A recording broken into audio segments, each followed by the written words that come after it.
Hi there, Stephanie here.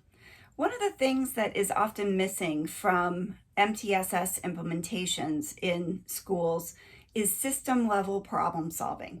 This concept can seem a little bit abstract for people, and the way that I think about this is if you have ever heard me or somebody else talk about MTSS as the framework for implementing the science of reading, as the way to get what we know in research into classrooms to benefit students, and if you've ever listened to discussions of MTSS and said, yeah, but fill in the blank, like, yeah, that all sounds great, but we have this roadblock or this obstacle or this issue in our school that makes it so that we can't do what you're talking about. It's those yes buts. That's what should be the target of system level problem solving. This is a piece that many schools are just missing or leaving out.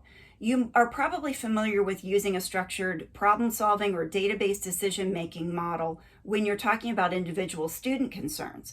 I want to encourage you to use that same structured thinking process to eliminate the yes buts, right? So you've heard me repeatedly talk about the importance of tier one, and you might have said, well, yeah, that all sounds great, but we only have 30 minutes for our literacy block in our grade level. That's a good one to take note of. Or you might have said, we don't have any other adults in our system to help differentiate tier one instruction in the classroom. That's one to take note of. Or we don't have a core reading program to use in tier one. Or even educators in our school don't know about the reading research, or our principal won't let us, right? Any of those kinds of yes buts, any of those roadblocks that you identify to implementing the reading research, to implementing an MTSS framework, any of those roadblocks are the subject for system level problem solving. So you would make a list of whatever all of the yes buts are, prioritize that list, and identify the one that, if it changed, would have an impact on all of those other yes buts. If this was different, if this one variable in your school changed, it would impact some of the others. That's the one to prioritize. Then write a very observable, clear definition of that problem in terms of the difference between what you would like to have happen and what's actually happening.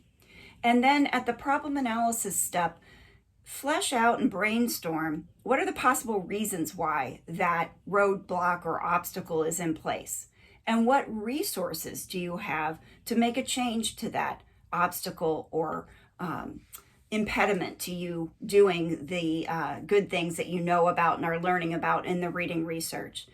And the outcome of that problem analysis step should be that you have a hypothesis. We think the problem is happening because of X, fill in the blank hypothesis. So all that data that you're gathering, all of that brainstorming, collecting of resources, possible reasons why the problem is happening, that results in a hypothesis that then at the third step, you are writing an action plan to address. So if you have identified something related to knowledge among the staff, then there might be an action plan that's written, let's say, about something related to PD, okay?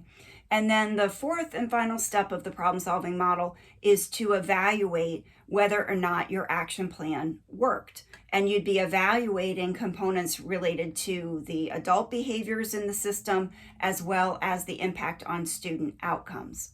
So that gives you just a little bit of a sense of what it sounds like and looks like to use and apply a database decision problem-solving model to systems level issues.